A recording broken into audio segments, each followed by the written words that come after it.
الحمدللہ، اللہ کا لاکھ لاکھ شکر ہے کہ جس نے اپنی یاد کی توفیق اور موقع فراہم کیا۔ لاکھوں اور کروڑوں درود حضرت محمد مصطفیٰ احمد مجتبی حبیب کبریا امام الانبیاء خاتم النبیین صلی اللہ علیہ وآلہ وسلم کی ذات پر کہ جن کے طفیل مالک الملک نے یہ مہربانی فرمائی۔ شیطان اگر انسانی دل میں غصے کی شکل میں داخل ہو تو اس کو کس طرح روکنا ہے اور کیسے اس کے اس وار سے بچنا ہے، آج ہم اس پر بات کریں گے۔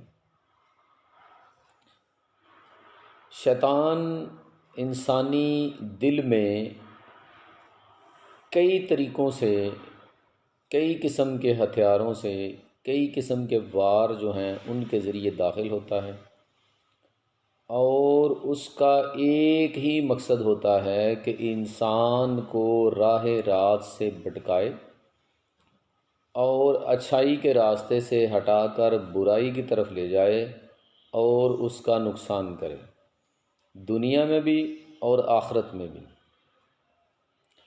غصہ شیطان کا ایک بہت بڑا ہتھیار ہے۔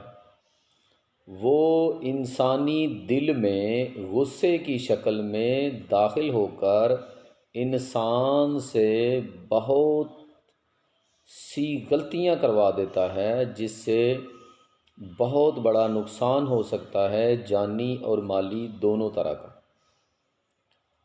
اب اگر انسان پر ایسی کیفیت آ جائے کہ انسان جو ہے وہ شیطان کے اس وار کا شکار ہو جائے کہ شیطان غصے کی شکل میں، غصے کو ہتھیار بناتے ہوئے انسانی دل پر حملہ کر کے انسان کو نقصان پہنچانے کی کوشش کرے، تو انسان کو چاہیے کہ وہ رحمان کی پناہ حاصل کرے۔ شیطان کے اس وار سے بچنے کے لیے انسان کو رحمان کی پناہ میں آنا ہوگا۔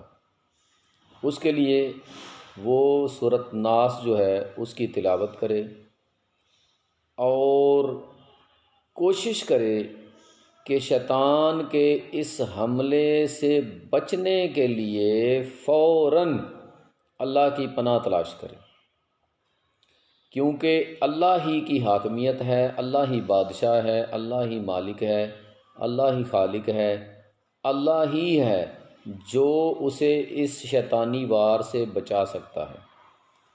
جیسا کہ میں نے بتایا، سورۃ الناس کی تلاوت کرے، انشاءاللہ شیطان کے اس وار سے انسان جو ہے فی الفور بچ جائے گا اور رحمان کی پناہ میں چلا جائے گا۔ ایسا کرنے سے انسان بہت سے نقصانات سے بچ سکتا ہے۔ وہ نقصان دنیاوی بھی ہو سکتا ہے، اخروی بھی ہو سکتا ہے، اور جانی و مالی دونوں نقصان ہو سکتے ہیں۔ غصے کی حالت میں انسان کچھ بھی کر سکتا ہے، کسی کو مار سکتا ہے، کچھ بھی کر سکتا ہے۔ تو ایسی صورتحال جب پیدا ہو تو انسان کو فوراً سمجھ جانا چاہیے کہ شیطان غصے کی شکل لے کر، غصے کو ہتھیار بنا کر اس کے دل میں داخل ہو چکا ہے، اور اب اس سے بچنے کا واحد راستہ رحمان کی پناہ ہے۔ رحمان کی پناہ میں آئے گا تو شیطان دل سے نکل کر بھاگ جائے گا۔ تو اس لیے شیطان کے اس وار کو زائل کرنے کے لیے صرف اور صرف اللہ تبارک و تعالیٰ کی پناہ میں آئے، اور اللہ کی پناہ میں آتے ہی شیطان مردود جو ہے وہ دفع ہو جائے گا، بھاگ جائے گا۔ یہی طریقہ ہے شیطان کے اس وار سے بچنے کا۔ امید ہے جو بات میں نے آپ کو سمجھانی چاہی وہ آپ سمجھ گئے ہیں۔ اللہ تبارک و تعالیٰ سے دعا ہے کہ اللہ ہمیں شیطان کے ہر قسم کے وار سے بچائے اور ہم پر اپنا فضل اور کرم جو ہے قائم رکھے۔ وما علینا الا البلاغ المبین۔ السلام علیکم۔